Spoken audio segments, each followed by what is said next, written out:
Hello, everyone. Can you hear me? Hi. Yes.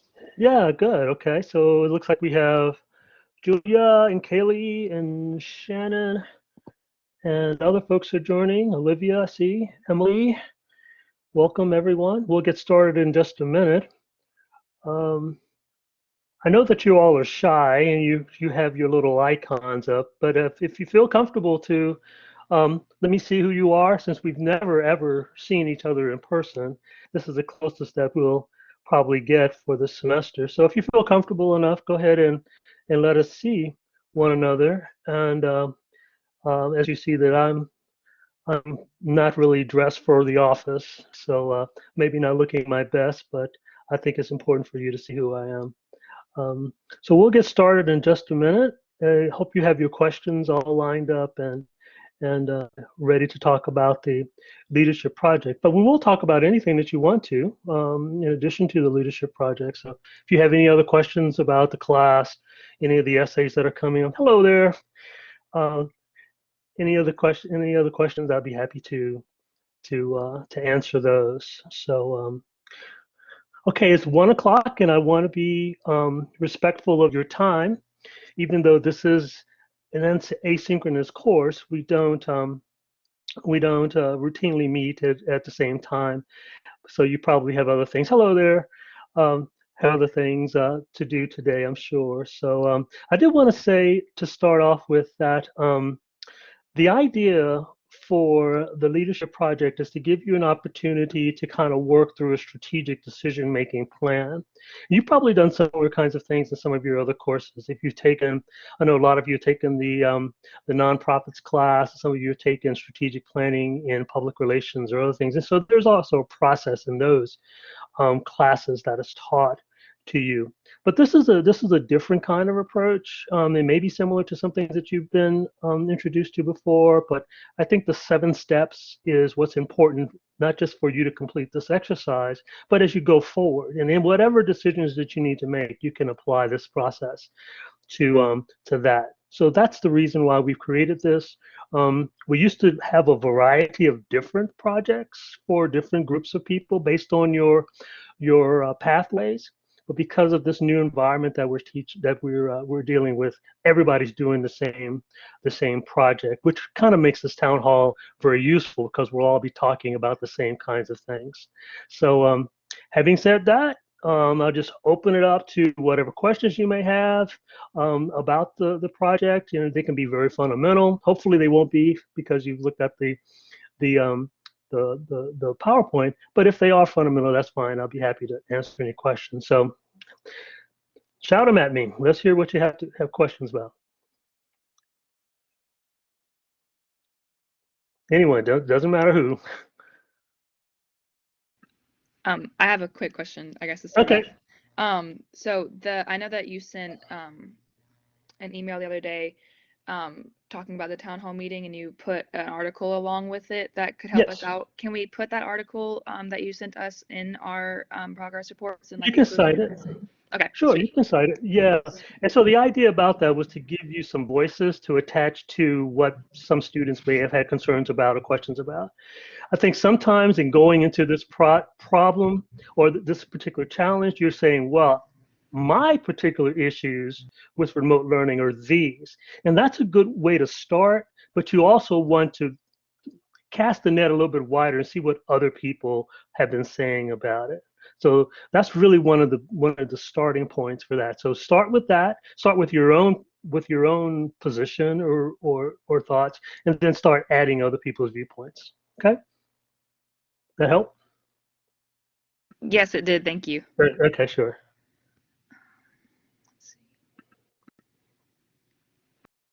I had a question. Okay, sure. So I know that we're not supposed to be advocating for or against remote learning in this essay, but I just want to make sure that my viewpoint of what we're supposed to do is correct. Okay. So I think we're supposed to develop a message based on what other universities have done in the past. So like, for example, I looked up like different universities and they were using empathy as forms of communication, telling the audience that they empathize with the students not being able to learn a certain way and things like that. And the mode of the message, so like the platform, for example, like social media or website, is that more what we're leaning towards having to do for this essay? Yes, yes. It's all about messaging. Okay. So one thing that I've noticed in some of the progress reports is that some students are getting into this is how remote learning ought to be done. And that's not really our thing. Okay, so we're an agency. This fictitious agency is about communication and messaging, right? And so how do you get people to look at remote learning differently? And our client, you know, has hired us to help them strategize this messaging idea. They're going to be getting other people involved in how to do remote learning, remote instruction, right? That's a whole nother group. So you're concentrating on tone, language, delivery systems. I mean, do we use the internet? Do we use other kinds of presentations, formats in order to get the message out? That makes sense? Yes, thank Yeah, you so much. okay, sure. And so the idea, and this is, you're going to carry this over hopefully into your real world experiences. The idea is that you've been contracted and will be paid or compensated to help your client achieve its goals. Your client's goals may not be your goals, right? But you are a contract player here and you set aside your own opinions and viewpoints and perspectives in order to advocate for your client. And that's a whole real world experience. Okay. Thank you. You're welcome. So for like the identify alternatives Yes. step, Hmm. so it's asking like after careful reflection, make a list of alternative approaches. So these approaches, is it more broad like how she was saying with like we would choose like certain social media outlets or we would do Yes. it through I put like for example, UGA, they have social media outlets, but then they also have a COVID forum and website specifically for UGA students to go and like look up frequently asked questions and stuff. So to answer the identify alternatives, I put stuff similar to UGA, saying that like we would post a daily update on COVID statistics on um, the COVID dashboard and like social medias, follow UGA's step and develop a map of all safe study spots. Is that along the lines or is it too broad? Well, no, it's actually maybe not broad enough. So let's step back for 1 second. All right. And Okay. so let's imagine that even though COVID has launched all of these universities into this world of remote learning, right? COVID is eventually going to be over, right? And we're going to be, hopefully, right? We're going to be past COVID and past COVID's um, pressure to do remote learning. But universities want to continue to do remote learning. They want they want to continue to do this or to present this kind of instruction in this format because it is the wave of the future. It's not going to substitute for face-to-face instruction. That will always still be here. But universities, and let's be fairly candid about this, universities are looking at remote learning to make sure it gets as many students involved in university learning as possible, right? So after COVID-19, the universities all over this country are going to be trying to sell remote learning as a viable alternative to face-to-face learning because, frankly, there are a lot of students out there who prefer remote learning because of their home situations. Maybe they work, maybe they have kids, they can't get to campus. You follow me? How do we describe those students? What category do we put them in this challenge? Remember, I talked about two kinds of students here. What were they? The traditional and non-traditional. Right. And so what I just described were the non-traditional students. Mm-hmm. And they have been finding, and if you go back in the research and look at some of the articles, they've been finding remote learning has been their way to get degrees and to enhance their opportunities even before COVID was even thought about. This is something that they have understood, they have embraced. All right, so that's a group that's out there that universities still want to attract. But what we've discovered is that there's a lot of students who are traditional students who also like remote learning, because some of y'all are working 40 hours a week, am I right? 45 hours a week. You can't get to class, so on and so forth. And remote learning, asynchronous remote learning works for you. So moving forward, after COVID is done, universities are saying, how do we keep this going? Because it is serving purposes, a lot of people's purposes out there, and we need to be competitive. Okay, sweet. So Does, it's that helps? yeah, I think I've just been looking at it from a COVID perspective, just because of like whenever I saw online learning, I just associated with like, oh, it's because of COVID. So it's less of a COVID viewpoint and Right. more of like a after COVID, like Going how do forward. we promote online learning? Going forward. Because in the real world, they're opening up campus in the fall. Yeah. Right? But remote learning is going to continue in the fall, following spring, and for foreseeable future. Okay, sweet. Thank you so much. Yeah, sure. So Other we questions? are promoting online learning only, correct? Like listing out the benefits, listing out statistics that are in favor of just the online platform, correct? Correct. That's right. Because ideally, we're not trying to replace anything. We're just trying to expand the opportunities for students, right?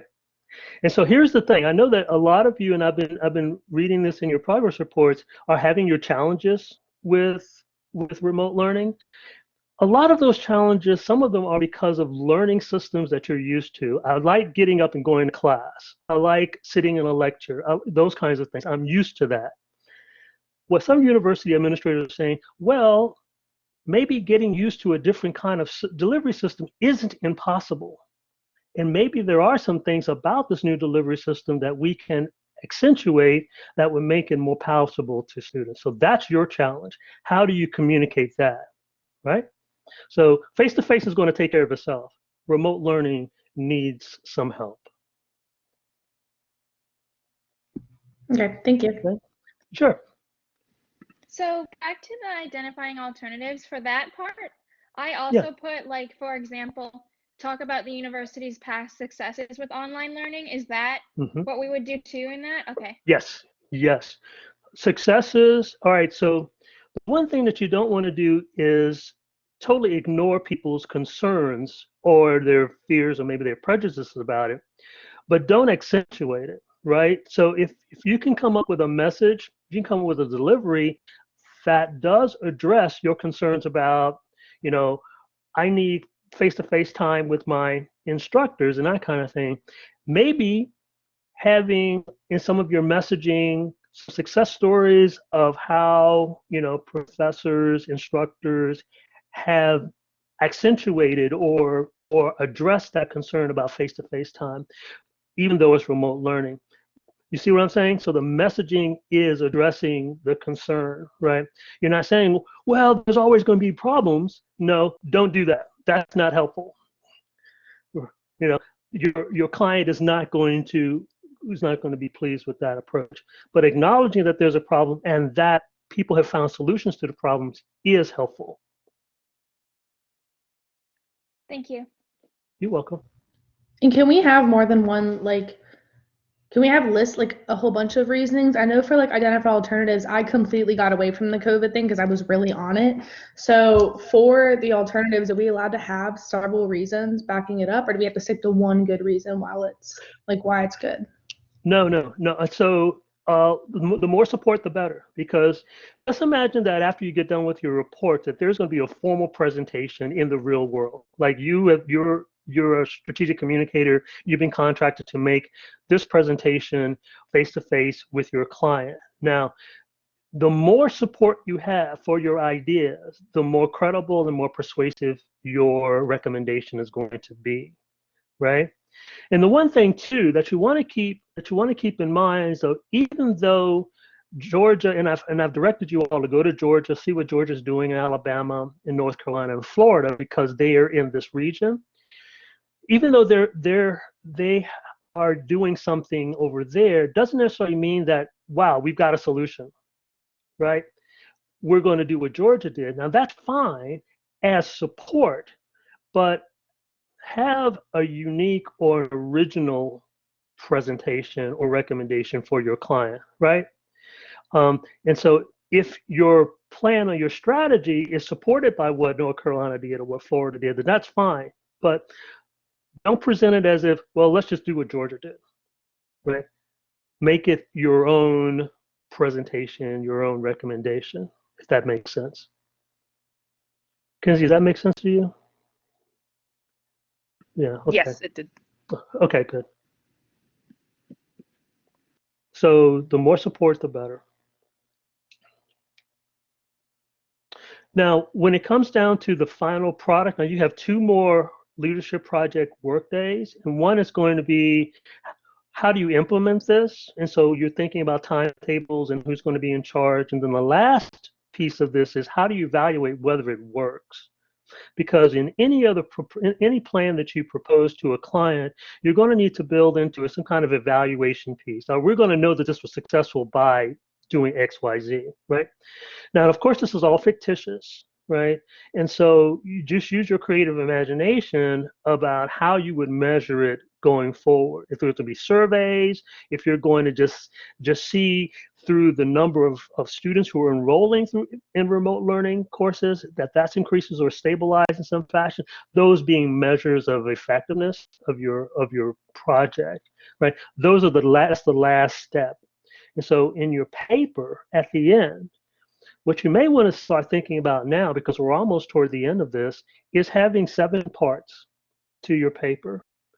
And it follows with the 7 steps that we've been talking about here in the 7 weeks that we've devoted to the project. So you open it up with what the problem is, what did you find when you researched the problem, what did you consider as being potential solutions to the problem, which of these potential solutions seem to make the most sense and have the most support, how will you implement it, and then how will you evaluate it? Those are the parts of your paper. Make sense? Yeah. So it's not going to be very long. When we're not talking about 10 or 15 pages here. We're just talking about something that gets in and gets out and presents it in a fairly concise fashion. I have a question Yes. with that. So, do we include the steps that we do not choose to adopt in the essay, the final essay, or just the progress report? Briefly. And so what I'm going to be looking at is 2 things. The progress report, you'll turn in the whole thing, right, as a separate document to me at the end.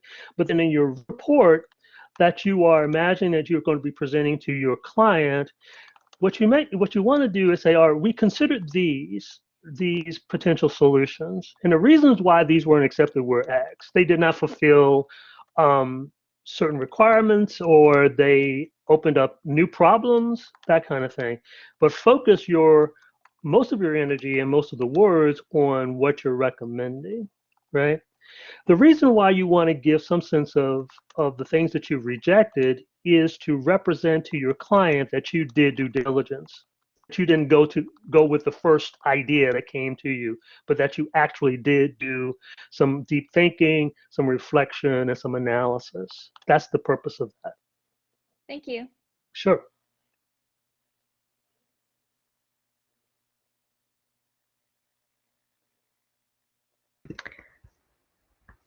I was a little confused about timetable, like how you wanted us to lay that out in the paper.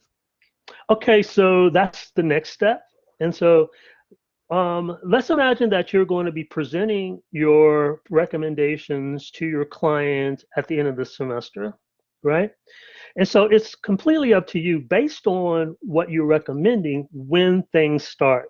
So if you want the process to begin during the summer, and whatever the process is, whatever the messaging campaign is, whatever begins in the summer to prepare for the fall, or whether you want to give yourself some time and do your prep in the fall for spring introduction, that's completely up to you.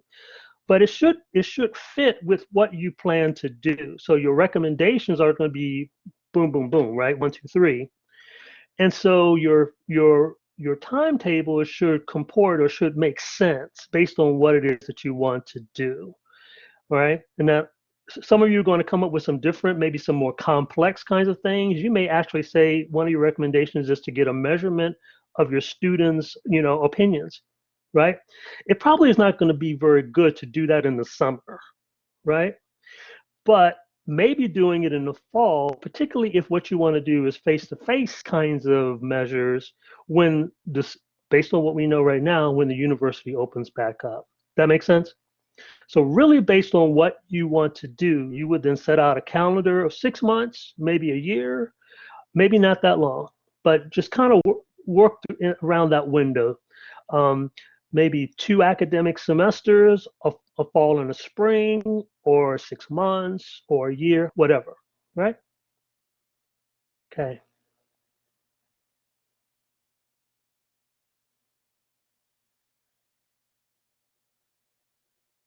Other questions about this? Does it seem to be making sense what we're going for here? Okay. Do you have any questions about any of the other things, like your key insight paper is coming up in another few days? I mean, that should kind of be writing itself at this point. You have all the pieces. You got the within the classroom, beyond the classroom piece that you've already done. You've got your artifacts chosen. So this actually, the pieces are already there. You just got to put them together and send them to me.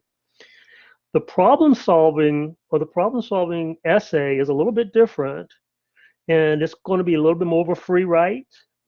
And you are pulling together kind of a portrait of yourself based on your own reflections.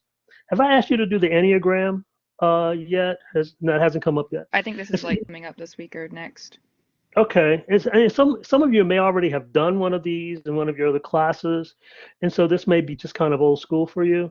But what I've been hoping that you have been doing is kind of taking note, even from the beginning, with the first couple of articles I've asked you to read, of what your style is. How do you solve problems? Are you someone who likes to get a lot of information together before you then solve a problem, or do you kind of dive in and see what happens? And so this essay is you talking about yourself as a problem solver, pulling in a lot of the different articles that you've read, the exercises, the video that you've read, all of that as foundation for that. And then, of course, what you're doing now, the leadership project will be the last piece, and all of this comes together as your e-portfolio for the end. It should kind of make sense at this point what we're doing. Okay. I know that the key insights is due a week from today, right? I think so. Yes. Mm-hmm. Are you accepting like any like critiques or anything if we send a draft in? I'll try to look at it. Yeah, right. The things are, as you all are aware, because some of you are actually in 2 of my classes, there's a lot of work that's being put on you at this point.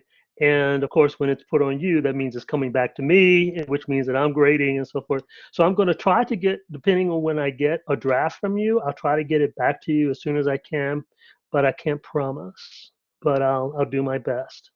Okay. Thank you. Same for the problem solving. Sure, the problem solving essay or any of the others. Okay.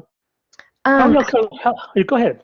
I'm listening. Sorry. How long should the key insights essay be? Okay, so we're looking all of these essays, the About Me essay, key insights, problem solution, all of those are going to be 600, 800 words around that, maximum 1,000, right? Because the idea is that they're going to go online, and what studies have shown is that 600, 800 words is about a digestible bit of writing for an online presentation. There are pieces, and you probably read them, that go on for thousands and thousands of words. That's not what we're going after here. Something very concise, to the point, very focused.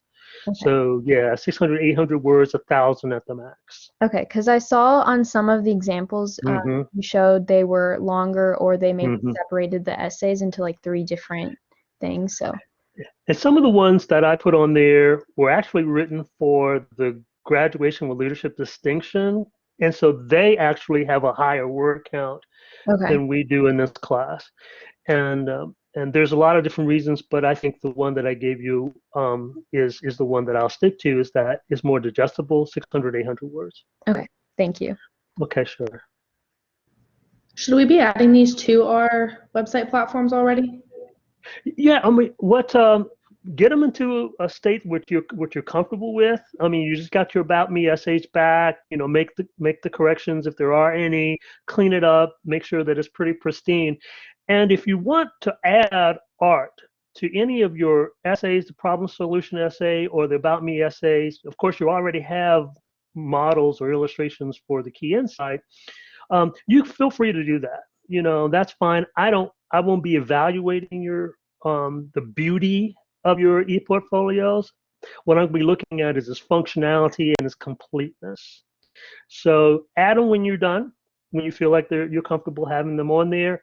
And at the end, when I get all the e-portfolios from you all, I'll be using the whole rubric again to evaluate it and then to score them and all of that moving forward. And most of the weight of the class, I think, is going to be on your final e-portfolio, at least a large portion of it. Okay, thank you. Yeah, sure.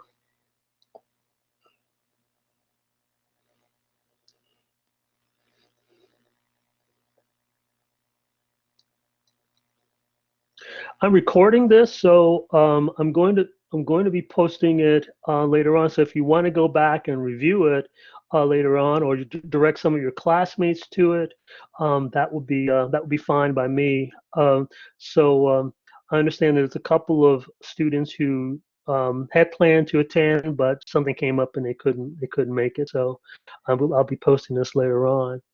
But any other questions? I know this You is all kind have of, this. sorry, what was Mm-hmm. that? Yeah, you go ahead. You go ahead. Okay. Go right ahead. I know this is kind of just like a personal question about my specific progress report, but I just wanted to make sure that, because I know I focused a lot on COVID, and now that I'm going to have to, not have to, but now that I'm going to rewrite it to not focus on that, I want to make sure that I'm starting off on the right foot. Okay, let's hear it. So like your original critique was for me to set back to the original problem, perceptions of remote learning, not delivery of instruction. So for like the first question underneath identify the problem, like what problem lies at the center of the challenge, I have the problem is that the public views online learning as less of an education compared to face-to-face, but is the safest option during the pandemic and can be beneficial to traditional and non-traditional students moving forward. The challenge is to persuade online learners that online education is just as enriching and valuable. What is like wrong? I guess I'm asking like what's like, what do I need to like broaden the window beyond COVID-19. Yep. And so keeping in mind that the university is looking, we're going to be on the other side of COVID-19 shortly, or at least that's the expectation. But remote learning is going to continue on. Mm-hmm.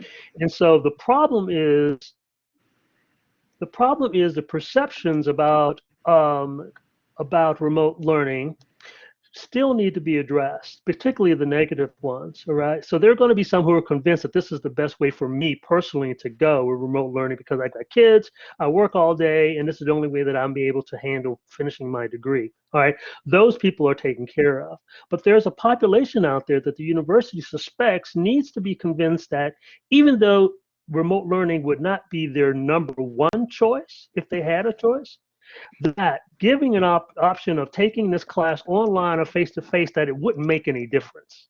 Okay. Thank you. Yeah, sure. The face-to-face and the remote learning, same delivery, I mean, same quality, different process. Okay, awesome. Okay. Thank you. Good, sure.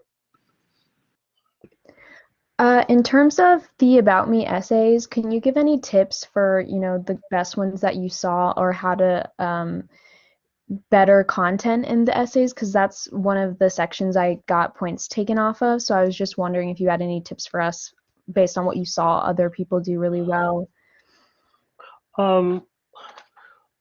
Personality is really important here. And I think that maybe the way that this class is structured, that we're kind of going into our essays, and I sent out the checklist, which probably wasn't very helpful either. And so you kind of, some of the students in the class wrote essays that were kind of like ticking off the list, right? And so there wasn't really showing a lot of personality or displaying some uniqueness about their own voice and setting a tone that would have been very welcoming. It was or inviting to the reader.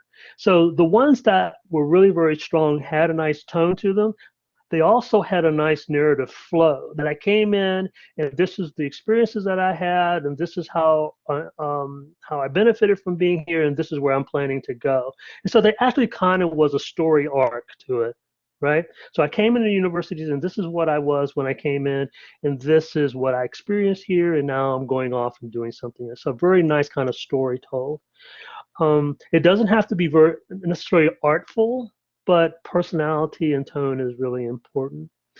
In the notes back to you, did I say that there was information that was missing or Let me, I think it might have been a lot grammar wise. I'm trying okay. to find,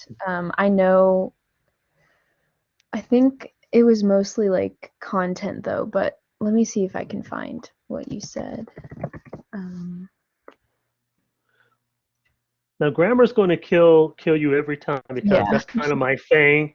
And so running your essays through a grammar mill, catching those problems, those dropped words, the punctuation problems, all of that is going to be great, for you to do that. But as it stands, I think most of the students got threes and fours in terms of professionalism criterion on the rubric.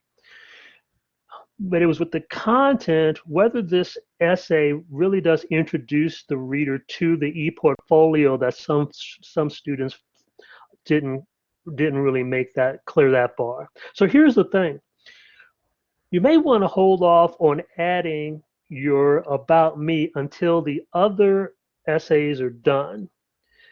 Because then at the end of the about me, you can then add a paragraph to say more specifically what is contained in your key insight essay, the problem solution essay, and the leadership project essay, right? So you hold off, set it aside, and then come back to it and make sure that you make that add to the end because then that is a much more useful flag for the reader. All right, this is what I'm going to find in this e-portfolio. I'm going to go look at the problem solver because that sounds good. It'd be very, very interesting. That help? Okay. Yeah, it did. I also didn't do that. I think I only touched upon the leadership essay, and the key insights. So yeah, I'll definitely make Okay. sure to make note of that. Thank you. Okay. Sure. I have one question regarding the platform for our e-portfolio. Am I Mm-hmm. allowed to use like Weebly.com? Yes. I've used, okay. Yes, you can use what it does not matter to me what you use. If you're comfortable with Weebly, go with Weebly. The one thing that I found, I don't really think you should pay for a domain for I mean, go with something that's free. And if Weebly is free, I know the Wix is free. Some of these others are free, but I've experienced some students paying for a domain, and I certainly don't want you to go through an expense to create your e-portfolio. Okay, Okay? Sure. thank you. Sure.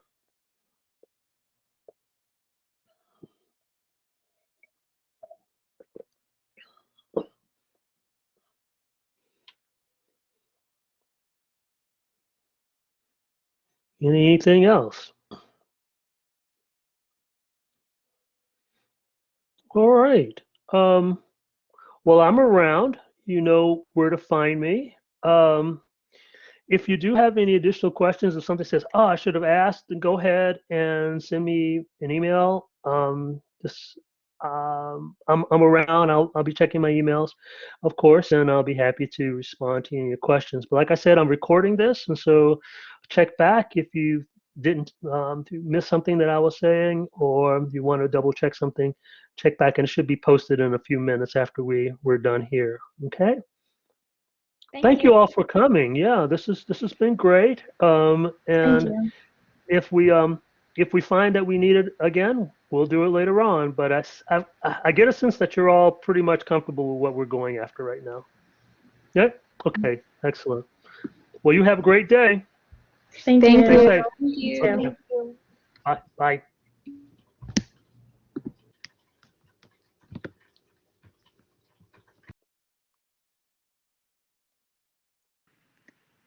Hey, are you still there? Yes, I am. Oh, Sure. sorry. I just remembered I was gonna ask a question. Okay. On whenever I finish redoing this, you said your office hours are on Wednesdays, right? Yeah, so noon to 2 on Wednesdays and Mondays. And so you can send anytime, but I'll be checking. I check my emails all the time. Okay. Okay, so